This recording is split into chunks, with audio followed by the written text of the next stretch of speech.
Hello, welcome to the channel, thanks for watching. Now I believe that the right terrain can really enhance your enjoyment of a tabletop wargame. And in this video I'm just going to have a chat about some different types of terrain, strengths and weaknesses, and just going to show you what I've done and give you some of my thoughts.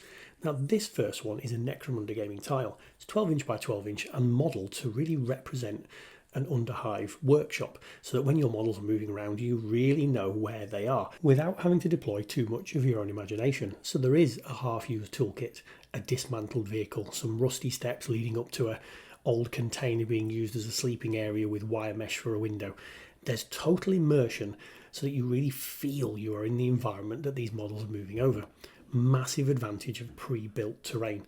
You could do it a 4-foot board, all like it, but that would give you no modularity and the game would be the same every time because the terrain is fixed. Or like I've done here, put them on 12 inch by 12 inch pieces and then you can interlink a series of those.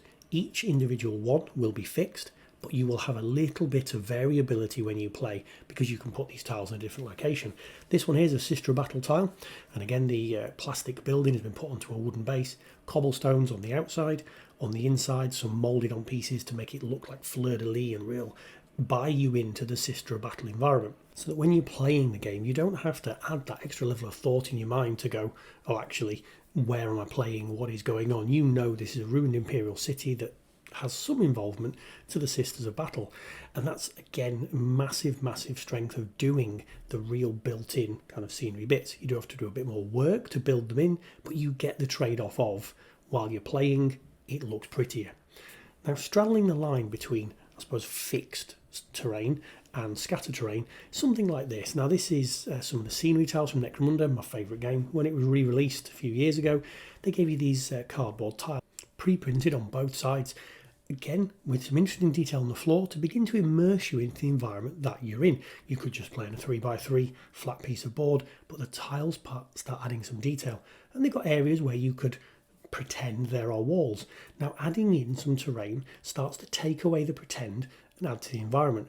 The advantage of having these movable bits of wall is, like as you can see there, I've done 2 different heights of wall, decorated them slightly differently with posters and battle damage, and also you can then start adding in some scattered terrain. So little pieces to drop onto that board is going to mean that every time you deploy it, it's going to be radically different to the last time you deployed it, although there'll be some similarities because you are using the similar tiles.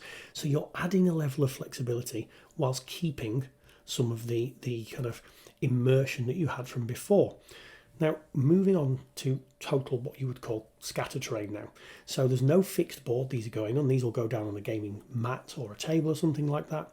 This is one of the first scenery projects I ever did on the channel, really for Star Wars, but also for 40k. And these are from TT Combat. These are kind of some desert buildings, and they don't have the immediate impact that those built-in boards would have, because it's just a building. Hopefully when you see into my Kallax unit where I store my miniatures, once you add the figures you kind of go, oh yeah, I get it, it's Tatooine or it's a desert Star Wars thing.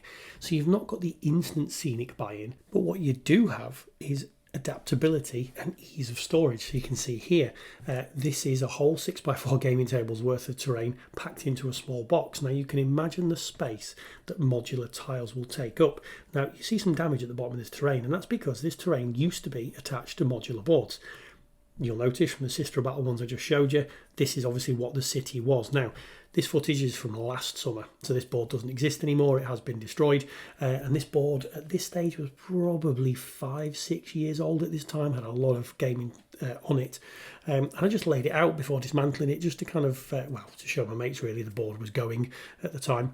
So you can sort of see what I was going for here. A ruined city, it's quite environmental, it's quite interesting in terms of you've got the rubble, the wreckage, all the kind of things, but you can imagine the space that this amount of tiles took up. Now it was stored in the garage, you know, so it's not really a problem. I wasn't moving it around a lot, but I decided at the time I was fed up with playing on it, because one of the big disadvantages of modular scenic boards is that you kind of play on the same board every single time with certain variances. So I decided I was rid of it, so I'm going to dismantle it, but just having some close ins of some of these pieces now, you can see how I had made it. The wooden board, I did some 12x12 pieces, but I also did some 12x24 pieces. It enables you to, the larger the piece you make, the more environmental you can make it, with less join lines, with less areas where these are, you know, being pushed together. the more kind of floor wreckage you can do, that kind of thing. So just showing you through a couple of these pieces here. And I did really like the board. It did look very pretty. You can do some variances of putting it together. So this was a large building. You saw on the first shot that I split these pieces up to put it together separately, but this was kind of more of maybe a large church or a large chapel kind of thing.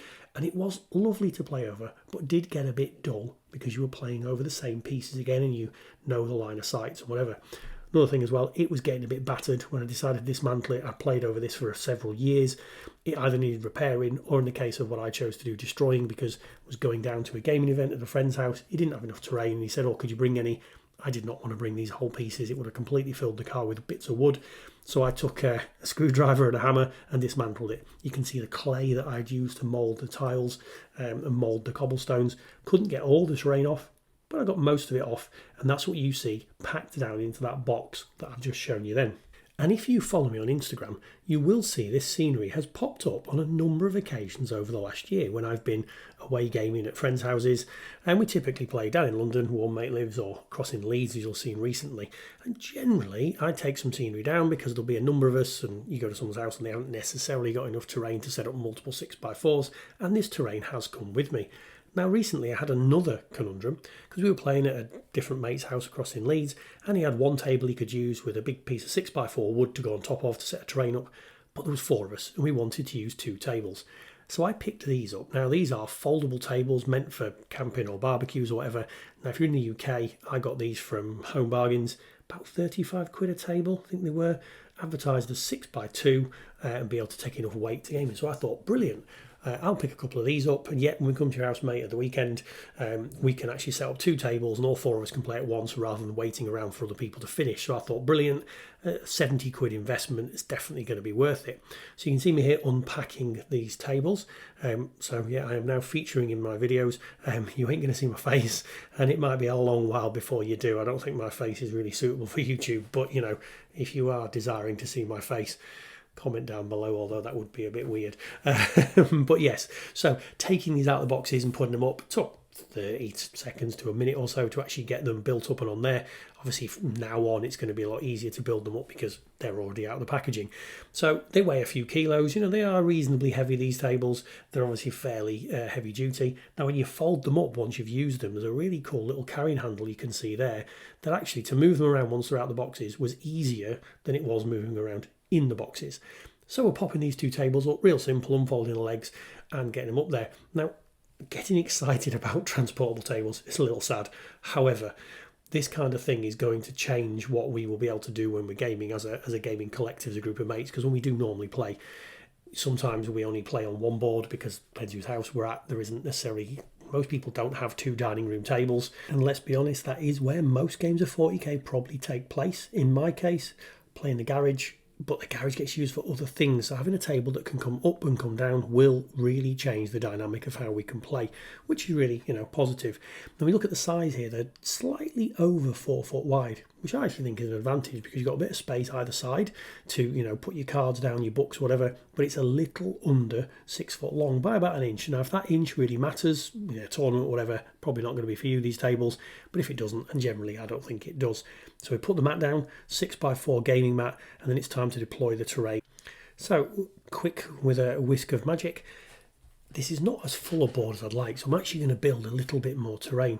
Going at half speed, so I didn't actually take much of a video of the completed piece, but it gives you enough character to know what's going on the board, space to move around, and that modularity to kind of do something different each time. And I just want to focus on the other board we used, and this was a friend's table. Now if you look, he hasn't painted all the terrain. They're all in different colours, they're not quite finished. The immersion comes away slightly. This is a very old gaming mat from Games Workshop from 20 years ago, so you can see how long we've been playing. It's quite scary really. And you see the board that this is sat on top of. Now storing that 6x4 board is a battle in itself. This is why I think scatter terrain, pop-up tables, a mat to go on top is the way to do wargaming for convenience. It's not the way to do wargaming for character though. I think that's the 2 battles with 2 types of terrain, and I think both types of terrain fit into your collection. The really interesting, pre-built, scenic, beautiful, in-depth terrain that adds character, and the random scatter terrain. Now that's the end of the waffle. Bit weird this week, but I'll see you again.